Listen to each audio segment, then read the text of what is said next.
ओम नमो भगवते वासुदेवाय नमः। तो आप सभी का मेरे YouTube चैनल पर स्वागत है। आज हम सुनेंगे कार्तिक मास महात्म्य के 29वें अध्याय के बारे में। प्रेम से बोलो बाके बिहारी लाल की जय। राजा पृथु ने कहा, हे नारद जी, आपसे कल्हा ने जिस प्रकार मुक्ति पाई यह सारी कथा हमको सुनाई है, मैंने भली प्रकार सुनी है।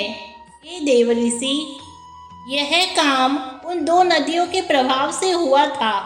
कृपा करके मुझे यह बताने की कृपा कीजिए। कृष्णा नदी साक्षात भगवान श्री कृष्णचंद्र जी महाराज का शरीर और वैनी नामक नदी भगवान शंकर का शरीर है। इन दोनों नदियों के संगम का महात्म्य श्री ब्रह्मा जी भी वर्णन करने में असमर्थ हैं। फिर भी चूंकि आपने पूछा है, अतः मैं आपको उनकी उत्पत्ति का वृतांत सुनाऊंगा। ध्यान से सुनो।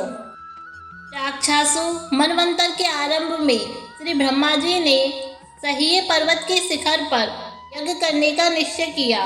वह सब देवताओं, भगवान विष्णु और शंकर जी की यज्ञ की सामग्री लेकर उस पर्वत के शिखर पर गए।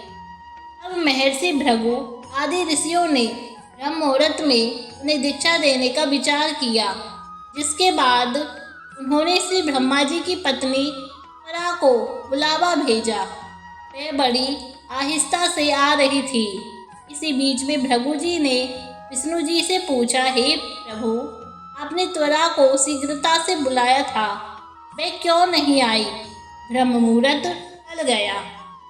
इस पर भगवान विष्णु ने कहा, यदि त्वरा यथा समय यहाँ पर न आई तो आप गायत्री को ही स्त्री मानकर दीक्षा विधान कर दीजिएगा, क्योंकि गायत्री पुण्य कर्म में ब्रह्मा जी की स्त्री नहीं सकती। नारद जी बोले, भगवान शंकर ने भी विष्णु जी की बात का समर्थन किया। यह बात सुनकर भृगु जी ने गायत्री को ही श्री ब्रह्मा जी के दाईं ओर बिठाकर दीक्षा विधान आरंभ कर दिया। ऋषि मंडल गायत्री को दीक्षा दे ही रहा था कि इतने में त्वरा भी यज्ञ मंडप में आ पहुंची। श्री ब्रह्मा जी के पास में गायत्री को देखकर ईर्ष्या से क्रोधित हो कर त्वरा ने कहा, जहाँ अपूज्यों की पूजा होती है और पूज्यों की अप्रतिष्ठा होती है, वहाँ पर दुर्भिक्ष, मृत्यु तथा भय तीनों अश्वमेघ हुआ करते हैं। यह गायत्री जी ब्रह्मा जी की दाईं ओर तथा मेरे स्थान पर बैठी है। यह अदृश्य बहने वाली नदी होगी। आप लोगों ने अविचार से इसे जो मेरे स्थान बैठाया है, अतः आप भी सबके सब जड़ रूप नदियां होंगे।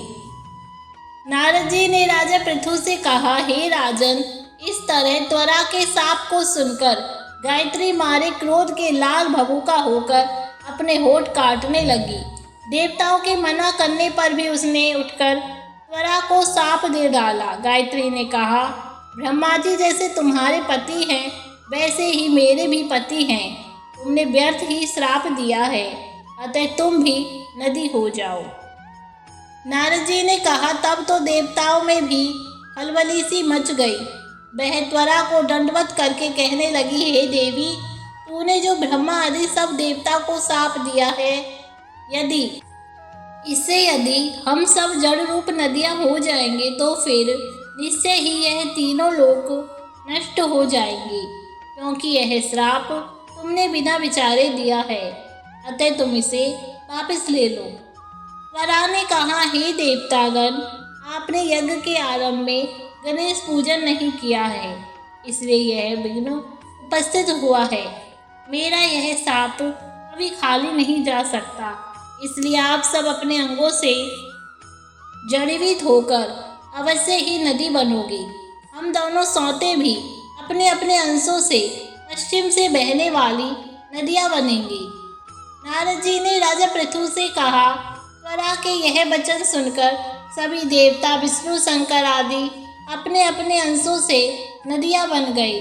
भगवान विष्णु के अंश से कृष्णा, भगवान शंकर के अंश से वैनी तथा ब्रह्मा जी के अंश से ककुदम्बती नाम वाली नदियाँ उत्पन्न हो गई। सभी देवताओं ने अपने अंशों को जड़ बनाकर वही सैया पर्वत पर फेंक दिया और फिर उन लोगों के अंश अलग अलग नदियों के रूप में बहने लगे। देवताओं के अंश से हजारों की संख्या में पश्चिम वाहिनी नदियाँ उत्पन्न हो गई। गायत्री और त्वरा दोनों पश्चिम वाहिनी नदियाँ होकर एक साथ बहने लगी। उन दोनों नदियों का नाम सावित्री पड़ा। श्री ब्रह्मा जी ने यज्ञ स्थल पर भगवान विष्णु और शंकर जी की स्थापना की। दोनों देवता महाबल और अतिबल के नाम से विख्यात हुए। राजन, कृष्णा और बैनी नदी की उत्पत्ति का यह वर्णन जो मनुष्य सुनेगा उसे दर्शन और स्नान का फल प्राप्त होगा। तो इस तरह कार्तिक मास महात्म्य का 29वां अध्याय समाप्त हुआ।